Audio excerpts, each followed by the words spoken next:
तो आप लोग डायरेक्ट अयोध्या पहुँचे? हम लोग सीधा अयोध्या पहुंचे थे।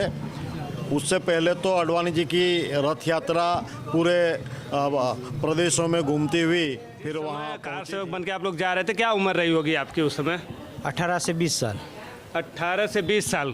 तो घर का कंडीशन कैसा था जब आप घर से निकल गए थे? क्योंकि इस उम्र में लोग चाहते हैं कि हम अपना घर चलाएं और घर के लिए कुछ करें, और आप एक कैसे धर्म की हुआ तरफ? कि वहाँ एक सभा होने वाली है, तो उस सभा में अशोक सिंघल जी, अडवाणी जी, उमा भारती, ऋतुंबरा जी, विनय कटियार जी और दूसरे कई हिंदू राष्ट्रीय नेताओं ने आह्वान किया कार सेवा के लिए।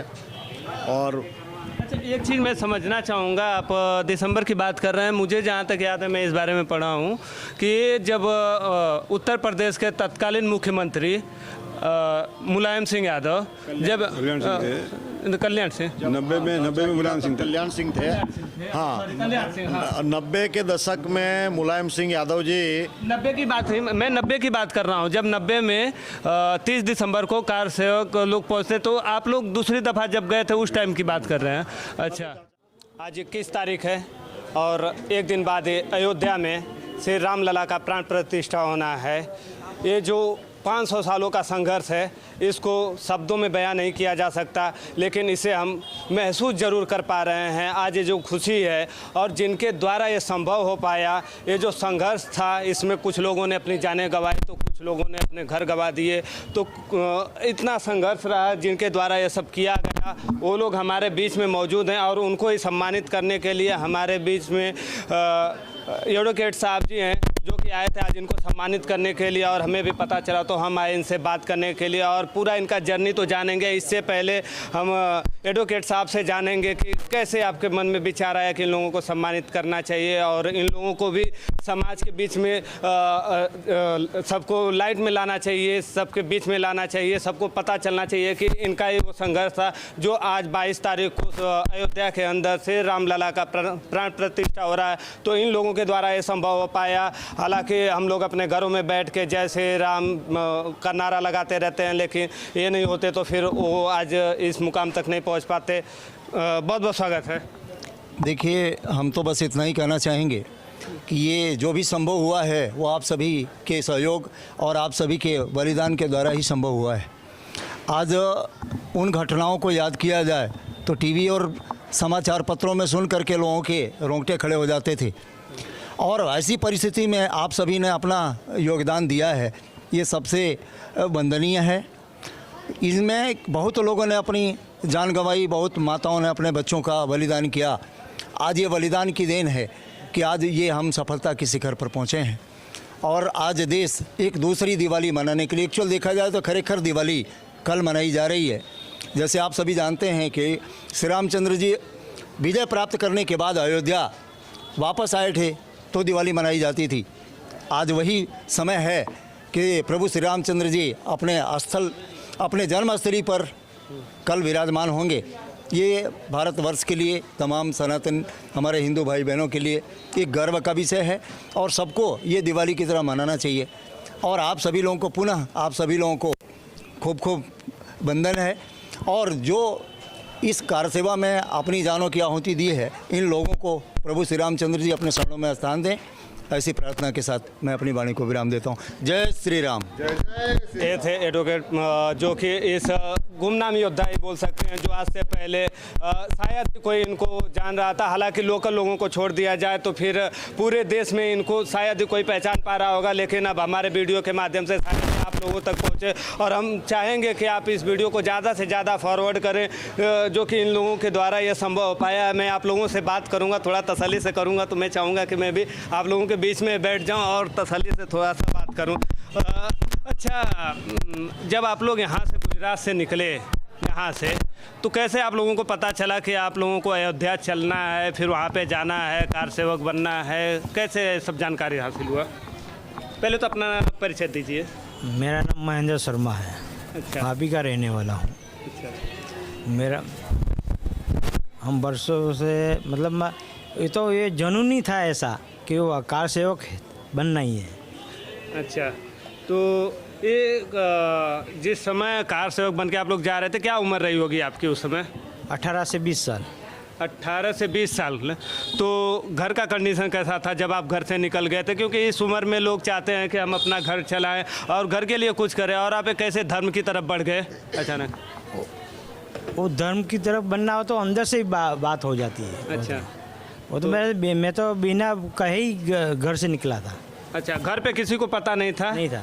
और उस समय जब आप बताया गया और हमें जानकारी भी मिली कि आप सीधे उस विवादित ढांचा पे जो गुंबद बना हुआ था आप वहाँ पे चढ़ गए, खुदा न खास्ता अगर कुछ अनहोनी हो जाता तो फिर घर वालों को कैसे क्या होता? साथ में हमारे आदमी भी थे ना।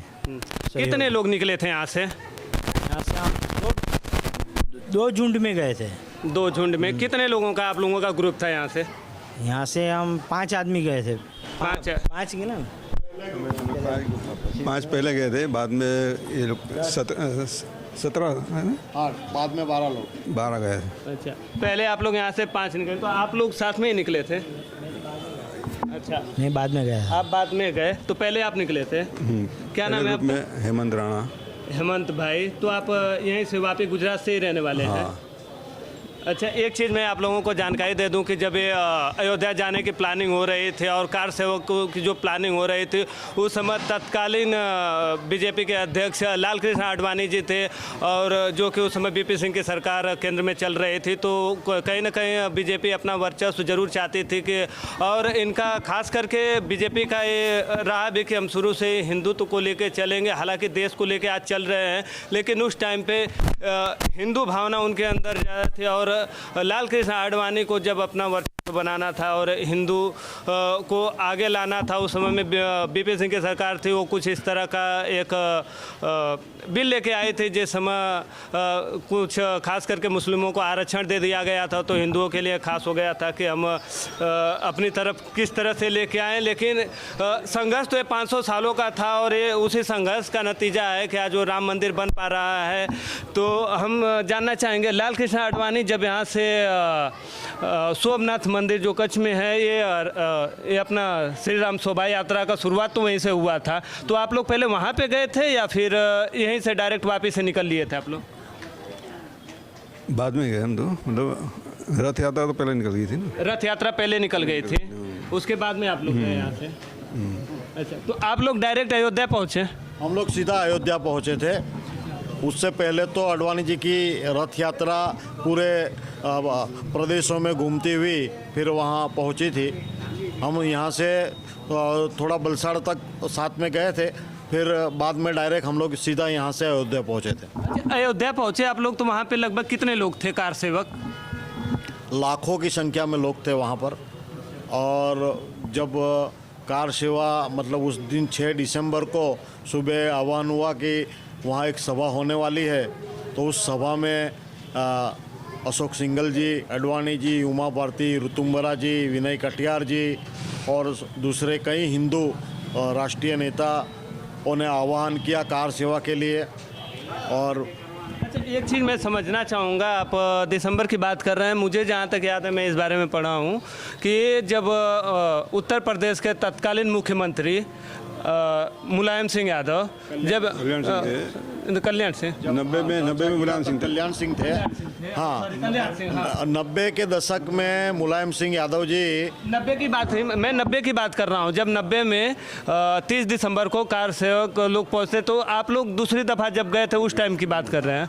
अच्छा, ढांचा गिरा ना 92 में, 1992 में जब ढांचा गिरा उस वक्त हम कार सेवा में गए थे। 90 में तो मुल्ला मुलायम की सरकार थी, तो किसी को वहाँ नज़दीक जाने ही नहीं दिया था।